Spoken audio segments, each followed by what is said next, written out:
اللهم صل على محمد وآل محمد۔ ناظرین، اسلام وہ دین ہے جو عدل، رحمت اور انسانیت کی بنیاد پر قائم ہوا ہے۔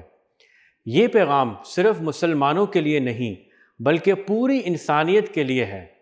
رسول اللہ صلی اللہ علیہ وسلم نے اپنی زندگی کے ہر پہلو سے یہ ثابت کیا کہ غیر مسلموں کے ساتھ انصاف کرنا، ان کے حقوق کی حفاظت کرنا اور ان کے ساتھ حسن سلوک سے پیش آنا اسلام کی بنیادی تعلیم ہے۔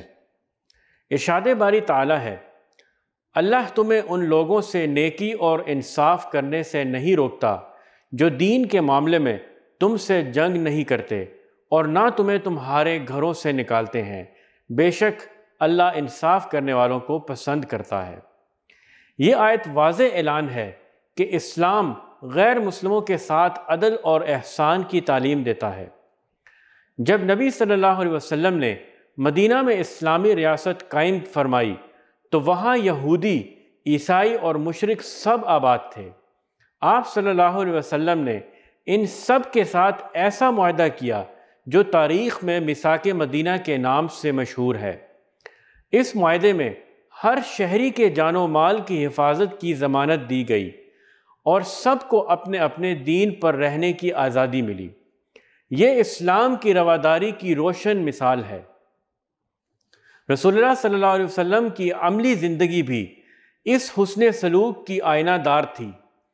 ایک مرتبہ ایک یہودی کا جنازہ گزرا تو آپ صلی اللہ علیہ وسلم احتراماً کھڑے ہو گئے۔ صحابہ نے عرض کیا، یا رسول اللہ، یہ تو یہودی ہے۔ آپ صلی اللہ علیہ وسلم نے فرمایا، کیا وہ انسان نہیں تھا؟ یہ اس بات کی دلیل ہے کہ انسان کی حرمت اس کے دین سے نہیں بلکہ اس کی انسانیت سے ہے۔ ایک اور موقع پر آپ صلی اللہ علیہ وسلم نے ارشاد فرمایا، جس نے کسی غیر مسلم پر ظلم کیا یا اس کے حق میں کمی کی یا اس پر اس کی طاقت سے زیادہ بوجھ ڈالا تو قیامت کے دن میں اس کا دشمن ہوں گا۔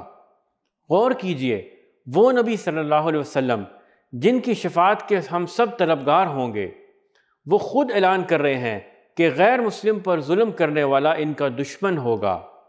یہ وعید ہر مسلمان کے دل کو لرزا دینے کے لیے کافی ہے۔ یہ تعلیمات صرف ریاستی قوانین تک محدود نہ تھیں بلکہ آپ صلی اللہ علیہ وسلم کی ذاتی زندگی میں بھی نمایاں نظر آتی ہیں۔ ایک غیر مسلم پڑوسی بیمار ہوا تو آپ صلی اللہ علیہ وسلم نے اس کی عیادت کی، خوش اخلاقی سے اس کا استقبال فرمایا اور اس کے لیے دعا بھی کی۔ اس سے معلوم ہوتا ہے کہ اسلام میں حسن سلوک کی وسعت صرف مسلمانوں کے لیے نہیں بلکہ ہر انسان کے لیے ہے۔ ناظرین، سیرت رسول صلی اللہ علیہ وسلم کا مطالعہ یہ حقیقت آشکار کرتا ہے کہ غیر مسلموں کے ساتھ عدل و انصاف اور خیر خواہی صرف ایک اخلاقی وصف نہیں بلکہ ایمان کی پہچان ہے۔ ظلم، حق تلفی اور بد زبانی اسلام کی تعلیمات کے خلاف ہیں۔ رسول اللہ صلی اللہ علیہ وسلم نے بارہا ہمیں یاد دلایا کہ پڑوسی چاہے مسلمان ہو یا غیر مسلم، اس کے حقوق برابر ہیں۔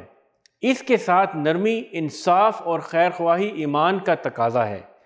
یہی وجہ ہے کہ مسلمانوں کی تاریخ میں غیر مسلم رعایا کو تحفظ ملا، معاہدے کیے گئے اور ان کی جان و مال کی حفاظت اسلام کے نظام نے کی۔ یہ وہ حسن سلوک ہے جو قرآن اور نبی کریم صلی اللہ علیہ وسلم کی تعلیمات کی بنیاد ہے۔ آج بھی اگر ہم ان تعلیمات کو زندہ کر لیں تو اسلام کا اصل چہرہ دنیا کے سامنے اجاگر ہو سکتا ہے۔ نفرت اور ظلم کی جگہ عدل اور رواداری کا پیغام پھیلے گا اور دنیا کو احساس ہوگا کہ اسلام دراصل انسانیت کی حفاظت اور عزت کا دین ہے۔ اے اللہ، ہمیں اپنے نبی صلی اللہ علیہ وسلم کی سنت پر عمل کرنے کی توفیق عطا فرما، ہمارے دلوں کو عدل سے منور کر اور ہمارے کردار کو اسلام کا نمائندہ بنا۔ آمین یا رب العالمین۔